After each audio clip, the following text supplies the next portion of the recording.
War चल रहा है और हमें एग्जाम की वजह से पता नहीं है कि किन कंट्रीज के बीच में वॉर चल रहा है और क्यों चल रहा है। तो इस वीडियो में मैं एक छोटा सा बेसिक आपको बता देता हूं, 3-4 मिनट की वीडियो जिसमें मैं आपको बताऊंगा किन कंट्रीज के बीच में वॉर चल रहा है, क्यों चल रहा है और क्या रीजंस है, और इसका इफेक्ट इंडिया या ग्लोबल इकोनॉमी पे कैसे पड़ेगा। क्योंकि आपने हर जगह ये नैरेटिव सुन रहे होगे कि ऑयल पीछे से नहीं आ रहा, तो इसका क्या इफेक्ट चल रहा है।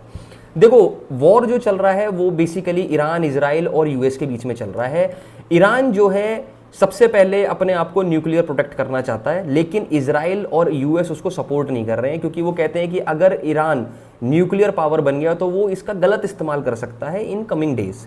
ठीक है। दूसरी तरफ इजराइल का कहना है कि ईरान जो है वो एंटी इजराइल ग्रुप्स, जो टेररिस्ट ग्रुप्स जो इजराइल कहता है, हिजबुल्ला और हमास का सपोर्ट करता है।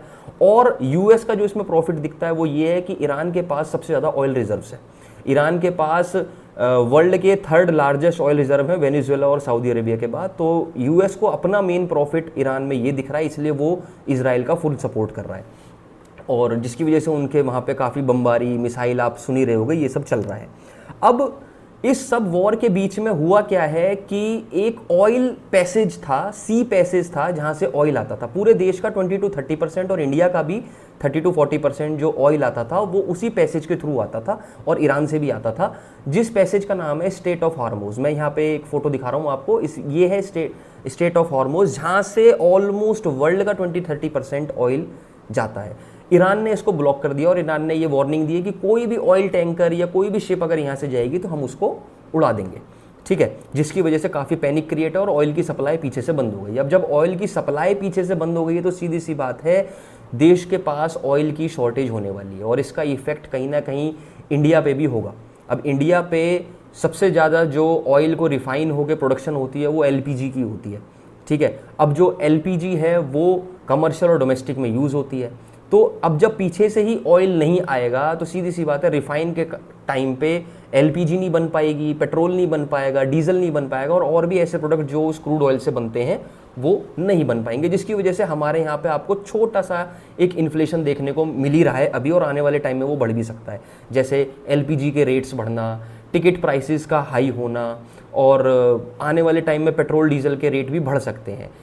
इर्रेस्पेक्टिव हमारे टर्म्स और हमारे पास सप्लाई के लिए अदर कंट्रीज़ भी हैं, पर वो इमीडिएट लागू नहीं हो पाती हैं। हमारे पास जितना रिजर्व है हम उसको पहले प्रोटेक्ट करते हैं, इमीडिएट कंजम्पशन को थोड़ा सा स्टॉप करते हैं या डेफिसिट में लाते हैं, ताकि हमारा रिजर्व बना रहे, क्योंकि ये कहीं पे भी गारंटी नहीं है कि ये वॉर कब तक चलेगा। और सबसे मेन है कि जब भी दो कंट्रीज के बीच में वॉर चलता है तो ऐसा नहीं है कि अदर कंट्रीज सफ़र नहीं करती, अदर कंट्रीज इकोनॉमिक वॉर सफ़र करती हैं, जो कि आप देख रहे होंगे जितनी भी गल्फ कंट्रीज़ हैं, इंडिया हो गई और पाकिस्तान हो गया, हमारे आसपास के सारी Asian countries almost across the world इस इकोनॉमिक इन्फ्लेशन को सफ़र कर रहा है। अब जब हमारे यहाँ पे इकोनॉमिक इन्फ्लेशन आएगा तो सीधी सी बात है, पेट्रोल, डीजल, एयर फेयर, ये सब चीज़ें महंगी होंगी, और हो सकता है आने वाले टाइम में कोविड की तरह आपको वर्क फ्रॉम होम देखने को मिले। तो कुल मिला के ये जो वॉर की सिचुएशन है ये उन कंट्रीज़ के लिए ही हानिकारक नहीं है जिनमें वॉर चल रहा है। It can be destructive for other countries also, जो थर्ड पार्टी हैं पर वो इकोनॉमिक वॉर में शामिल हो गई हैं इस पर्टिकुलर वॉर की वजह से। और इन्फ्लेशन होना बहुत ज़्यादा नॉर्मल है, क्योंकि पीछे से सप्लाई कम है। जब पीछे से सप्लाई कम होगी तो सीधी सी बात है, फैक्टर्स ऑफ प्रोडक्शन को प्रोडक्शन करने के लिए सामान महंगा मिलेगा या शॉर्ट मिलेगा, जो एग्जिस्टिंग होगा वो महंगा हो जाएगा। ठीक है, तो कुल मिला के ये एक छोटी सी नॉलेज मैंने आपको इसमें दी है। आप मुझे कमेंट करके बताओ कि आपको क्या लगता है कि ये जो वॉर सिचुएशन चल रही है, जो यूएस सोच रहा है ईरान के बारे में, या ईरान जो इम्प्लीमेंट करना चाह रहा था जिसको इजराइल और यूएस ने स्टॉप करा, आपके क्या कमेंट हैं? ईरान सही था अपनी जगह, या यूएस और इजराइल सही है अपनी जगह, या इस वॉर होनी ही नहीं चाहिए? आपका क्या नैरेटिव है, मैं जानना चाहता हूँ, आप मुझे कमेंट में बताना।